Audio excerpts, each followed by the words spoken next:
So, Chris, I wanted to start with you. What sparked this idea of educating the youth about US civics? Because I watched a few episodes as an adult, and I felt like I definitely learned a lot. So, what made you want to put this education out there for kids? Look, I'm been concerned about where our country is right now, and whether we still have a common language to talk about how to drive this ship called America. So I'm always looking for ways to use my work during the day to help me sleep better at night.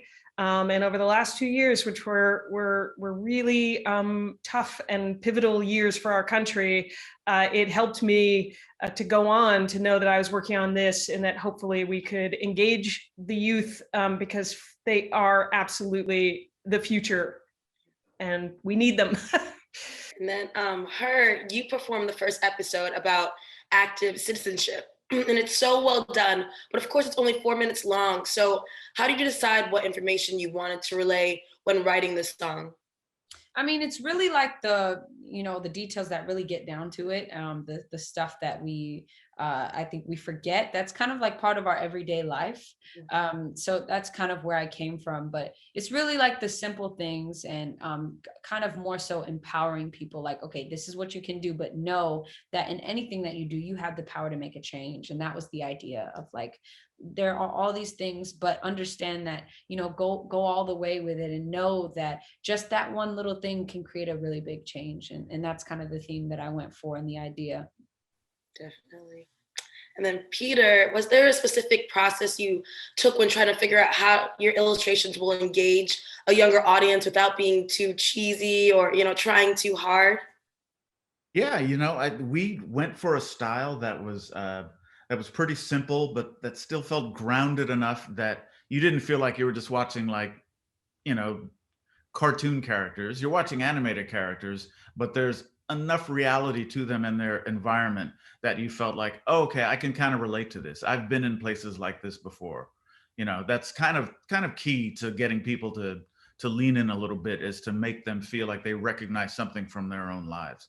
So finding the balance of that, plus being able to tell the story through things like color, which we kind of ramp up as we go along, through a variety of different characters and situations and images. Like there was a line in her song about planting trees and recycling, and that kind of became a little visual metaphor for us to starting a movement. You start with a seed and you grow it into something, and it becomes big and beautiful if you take care of it. So those kinds of ideas that were pulled directly from what was in the song to amplify that message.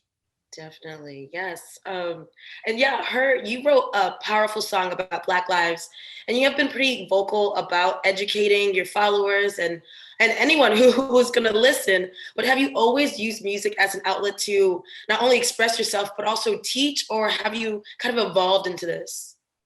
Well, I always say the music has always been an outlet for me, and it's always been me writing about my own truth. And I remember when I dropped my first project in 2016 in volume 1, and I started performing it out on the road and doing meet and greets and meeting people who love my music, telling me things like, you're speaking my life, you're speaking my diary. And that's when I started to feel like, oh, wow, the things that I go through, I'm not alone in. So the things that I feel, I'm not alone in. And that's when it hit me that I could continue to tell my truth. And I was much more comfortable with being vulnerable in my music and talking about the things that I care about, because I realized it's not just me. And so with that came me writing about my perspective on, the George Floyd protests, and writing about my perspective on the Fred Hampton story, and so many other stories like Sly Stone did, like Marvin Gaye did, like Curtis Mayfield and Nina Simone, and so many others did, Bob Marley, but just because it was their perspective on the world and the things that they felt, and asking ourselves those questions like what's happening right now, what's going on. So I don't think it was ever really intentional. I just knew it was like permission to keep doing it. It was like, oh wow, I'm actually making a difference doing this, and that it was something that I was going to do anyways. But as I get older, the more I learn, the more that I share, and the more that I realize I'm educating and empowering young people. And it's not even necessarily something I planned on doing, but now I can be more intentional about it. I really love it. I really do. It hits home every time. So, Thank you so much. and Chris, there are some amazing talent that was brought onto the series, like her, like Kyle, Janelle Monáe. I mean, so many great talented artists. How did you figure out which artist would be the best and who would relate each lesson? You know, for some of them, we gave them the choice of what they could choose. Lin-Manuel Miranda was the first one in, and he chose Balance of Power because this was 2 years ago, and it seemed extremely relevant at that moment. We were hoping that H.E.R would take active citizenship, which was a topic that President Obama came up with, because she's a voice of her generation, and we knew we wanted this to be an anthem, and so it felt like a perfect fit.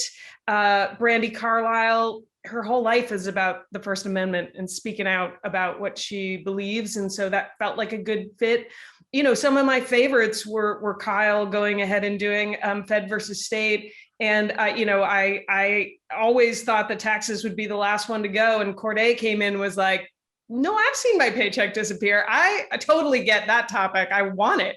And when you hear the song that he came up with, it's like, it's so personal and so dense and so great. And we were looking for people who are deeply engaged in wanting to affect change in general. And they all just brought their heart and soul and talent to this project. We're so lucky. Kyle, I want to start with you. So your episode is about federal versus state power. I just wanted to know, did you initially have this topic in mind, or was this something they thought you would be great for? You know, I didn't have this topic in mind. I got to be honest. I didn't really know much about the topic, but I think that was the most rewarding part about making the song, was I got to be completely educated on a topic that I didn't really know that much about through the process. And I think that when we first discussed it with the entire team of everybody working on We the People, they were telling me, yeah, you know, we want you to make a song about, you know, state government and federal government and how they work together and what's the differences in them. And initially I thought, okay, I think I can do this, because I always rap from a very like conversational standpoint. And I was like, it sounds like this is just two people that always have to conversate with each other, you know, and maybe butt heads on certain things, but still love each other and are still a unit at the end of the day.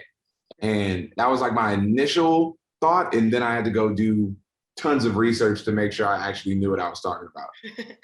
Right. No, I was going to ask you that, because like when you're writing lyrics to something like this, is the process different than when you're writing normally? Because now you have the responsibility of educating children. Yeah, no, 1000%. The process is different, because I needed to make sure that what I was saying was factual and it was accurate, because people are going to use it in their everyday lives, hopefully, as American citizens moving forward, to understand how they can play a role, you know, in their government, in their country. So with all that being, you know, said and all that in mind, I just wanted to make sure that I was making it fun, but I was also like being very accurate with the information I was giving, you know, because you don't want to like inform people on something that's like kind of true, you know, it needed everything to be on point. So, yeah, that was super important for me. A lot of responsibility, but you did it right. You handled it. Thank you. And then Tim, when you're when you're planning out which direction you want to take this animation, is it different for you knowing that it will be for a music video as opposed to a TV show or film? You want to stay up with the music, right? The music is constantly punching and moving forward, and you want to catch all of those beats. You want to catch all the inflections, and versus, you know, a TV show like Directing on BoJack, hey, we're just treating dialogue here. We're just going to sit back and let the dialogue flow. And but with the music video, there's that like need to stay as attention grabbing as the song, right? And so you try to put a little more energy into every frame almost. Right. And then how many different sketches or ideas do you have on board before you're like, yeah, this is it. This is the final option. I like it. Yeah, it took a while to get to it for federal and state, because I was thinking like, what can we represent the federal government? What can we represent the state government with? Federal government, there's some, you know, like, I don't know, Statue of Liberty or bald eagle or something. But then what's the opposite of that for the state governments. You can't just represent all of the states with one image of, like, I don't know, cheese for Wisconsin or cars for Michigan, or like nothing's going to work, right? Nothing's going to. So I had to take it back a step and give it a little thought. So in that process, I Googled Kyle and just started looking at pictures of Kyle. And I noticed that in a number of the photos I saw, Kyle was wearing something that looked like a varsity jacket. And I was thinking back, okay, hey, if you just put what it is on that jacket, hey, this is the federal government, this is the state government. One is a, a tall character, one is a shorter character. Great. Now we've got our two, and we know who they are. God, I like that process. Interesting. But also, watching this series reminded me of just the shows that I watched growing up that I didn't realize were educating me. And I really loved the Reading Rainbow and Mr. Rogers. And so I want to know if you guys had any shows that you watched when you were younger and you didn't realize, wait, it was actually teaching me a lot. Yeah, I would say Reading Rainbow for sure. I loved that show. Every episode leaves you with a super powerful message. And I always think that, like, the programming that goes into what kids watch is so important. You know, it is shaping their information and shaping what tools they either will have or won't have, you know? And to be able to be a part of that conversation now with somebody We the People is epic. But I'll say, yeah, probably Reading Rainbow, or honestly, even Dragon Tales. Okay. I love that show.